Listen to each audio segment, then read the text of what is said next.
Baik, terima kasih pemirsa. Anda masih bersama kami Damai Nusaku yang mengangkat tema tentang ahli ibadah yang merugi. Lantas bagaimanakah agar kita beruntung seperti perdagangan, bertijarah dengan Allah agar kita tidak menjadi seorang pedagang yang merugi. Ujay akan menjelaskan pada kita. Silakan Ustaz.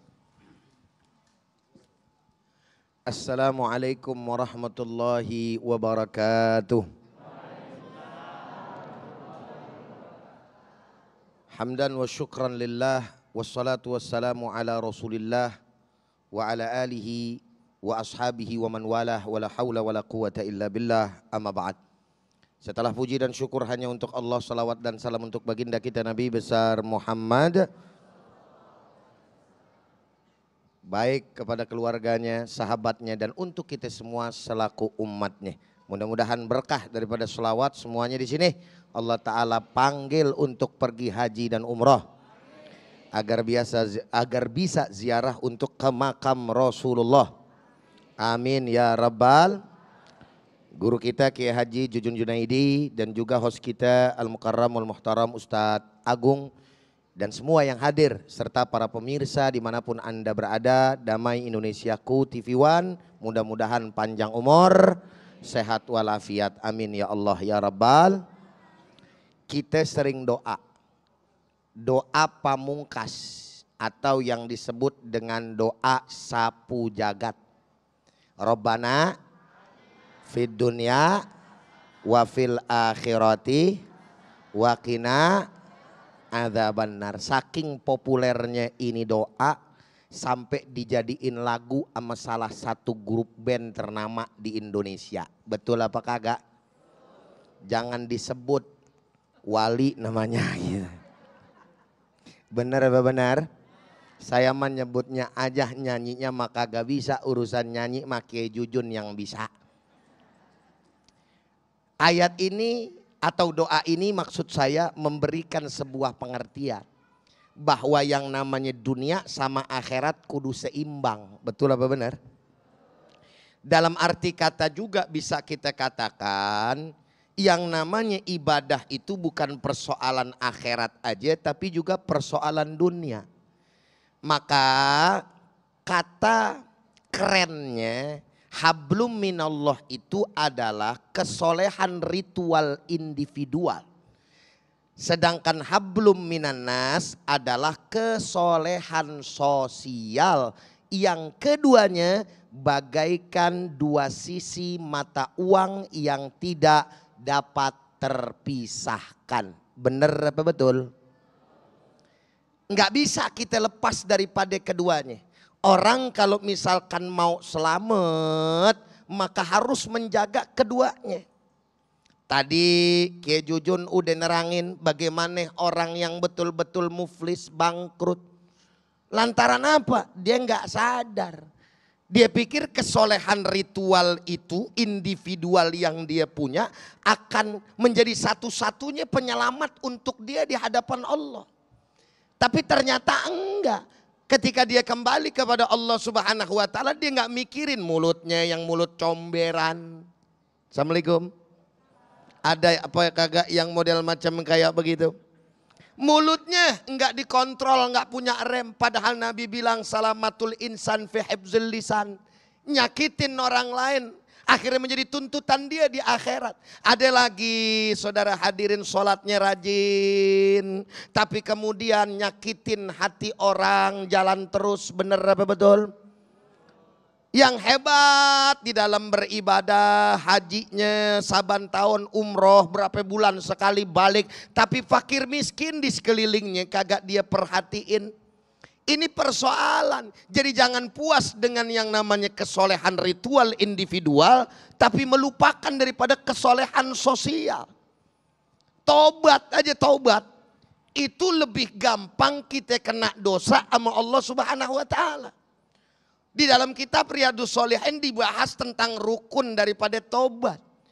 Paling gampang tobat tuh cuman sama Allah Subhanahu wa taala. Kenapa? Karena yang namanya tobat kepada Allah udah jelas Allah maha mengampuni daripada dosa hamba-hambanya. Benar apa betul? Mau datang kepada Allah dengan berjuta-juta dosa.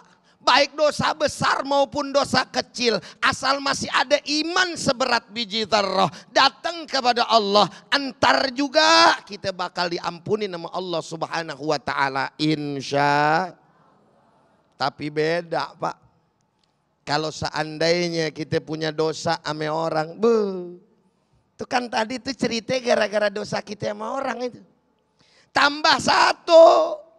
Allah boleh ngampunin. Tapi persoalannya orang yang ente zolimin udah ikhlas belum?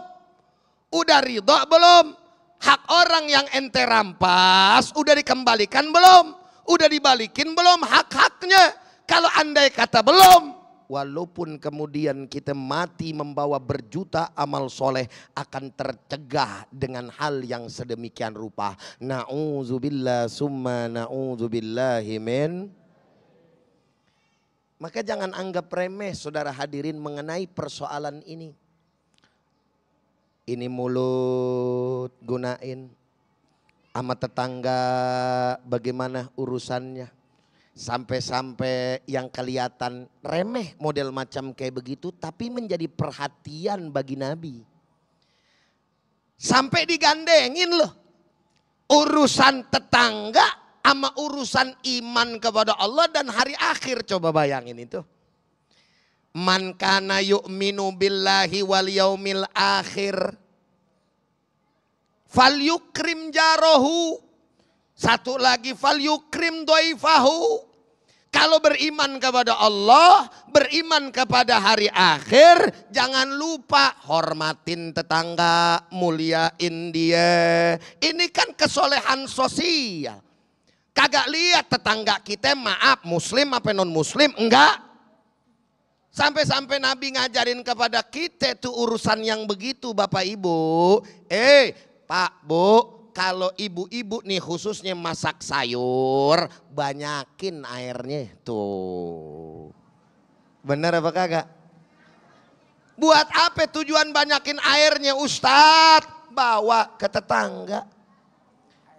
Lah iya, dia ketawa bukannya mikir. Serius ini. Jadi sampai sedetail itu Islam memperhatikan tentang diri kita dengan orang yang lain sebagai bentuk ibadah hablum minan nas. Dan yang menariknya enggak kita milih-milih. Pokoknya yang namanya Islam ngajarin bagi tetangga yang mana dulu tuh Ustaz. Tuh tetangga yang ada samping kanan kiri ente yang nempel entu duluin. Mau dia muslim mau dia kagak muslim, pokoknya kalau dia nempel bagi. Jangan mentang-mentang muslim, rumah kelima di ujung itu baru muslim. Gue bagi dulu ke dia yang nempel kagak ngapa bukan muslim. Itu tidak dibenarkan. Sehingga pada akhirnya di sini bagaimana Islam memperhatikan keduanya sebagai satu bentuk ibadah. Maka ibadah terbagi menjadi dua.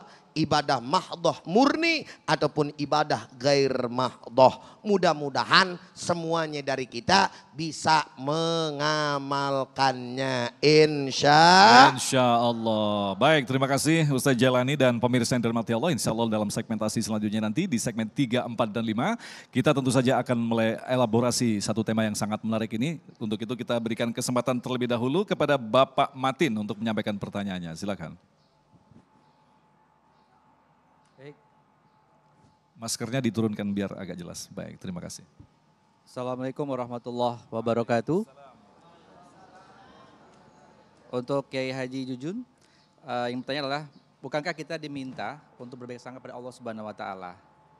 Pertanyaannya, lantas kenapa saat ahli ibadah merasa dirinya sudah aman, tetapi masuk dalam golongan yang merugi? Dan bagaimana caranya agar tidak masuk dalam golongan tersebut? Terima kasih. Baik, pertanyaan yang sangat bagus sekali. Tentunya kita akan jawab selepas pesan-pesan berikut ini. Damai Nusaku yang dipersembahkan oleh Sarung Wadimor, tentu sarung kita.